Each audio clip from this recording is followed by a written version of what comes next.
दर्शकबिन नमस्कार। म चाहिँ विनोद बस्याल। आज हामी यस भिडियोमा विभिन्न विषयवस्तुमा कुरा गर्नुभन्दा पनि मेरो फेसबुक पेजमा आएको एउटा मेलबारे छलफल गर्न गइरहेका छौँ।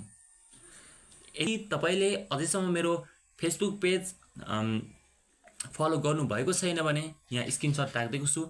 यही हो मेरो फेसबुक पेज। खोलेको चाहिँ मैले बल्ल 1 महिना पनि पुगेको छैन, 10-12 दिन जति भयो, जसमा 13 फलोवर छन्।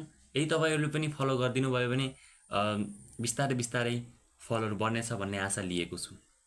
र त्यो मात्र फलो नभएर मेरो युट्युब च्यानल पनि सब्सक्राइब गर्न नबिर्सिनु होला, जसको नाम रहेको छ विनोद बस्याल ट्याग। एकदमै गर्मी छ। अब आज चाहिँ हामीले त्यो मेलको आज त्यो मेलको बारेमा चाहिँ छलफल गर्न गइरहेका छौँ, जहाँनिर चाहिँ मैले अब नयाँ पेज खोलेको छु। जहाँ चाहिँ मैले नयाँ पेज खोलेको छु त्यहाँ के भनिरहेको छ भने हेर्न सक्नुहुन्छ हजुरले।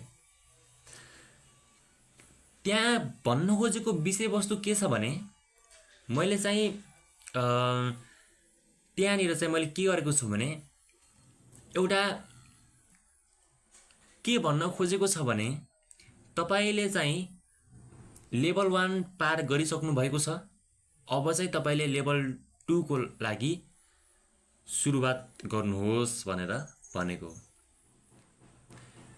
फेसबुक पेज मोनेटाइज गर्नका लागि त्यहाँ दिएको त्यो लेभलहरू पनि पार गर्नुपर्ने हुन्छ, जसमध्ये एउटा मैले पार गरिसकेको छु।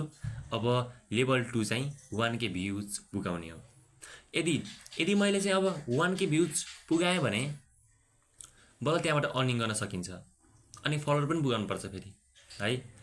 र यति भन्ने क्रममा एकदम कलबल पसिना आइरहेको छ। त्यो केही पनि होइन, त्यो चाहिँ अब अर्निङ स्टार्ट हुन्छ। अब तपाईँको मनमा जिज्ञासा हुनसक्छ कि अब अर्निङ अब सुरु भइसकेको हो कि र सुरु भएन भन्ने कुरा हुनसक्छ।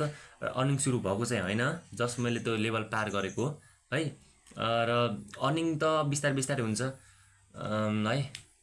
जस यहाँ चाहिँ यति गर्मी छ, 45 डिग्री सेल्सियसको घाममा यहाँ यस्तो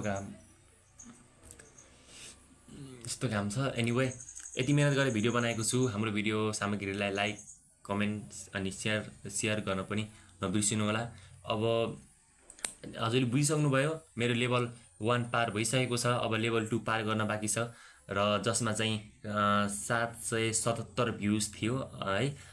र तपाईहरुले चाहिँ अझै यस युट्युब च्यानलमा चाहिँ मलाई अझै 10 सब्सक्राइबर चाहिएको छ, जुन लाइभमा आएर तपाईहरुसँग प्रत्यक्ष रूपमा भेट्नका लागि अझै 10 सब्सक्राइबर मलाई आवश्यक परेको छ। त्यो सब्सक्राइब पनि पुगाइदिनुहुन्छ भन्ने म आशा लिएको छु। र तपाईको पल सुगम बितोस्, शुभ दिन शुभ रहोस्। हस्त नमस्कार।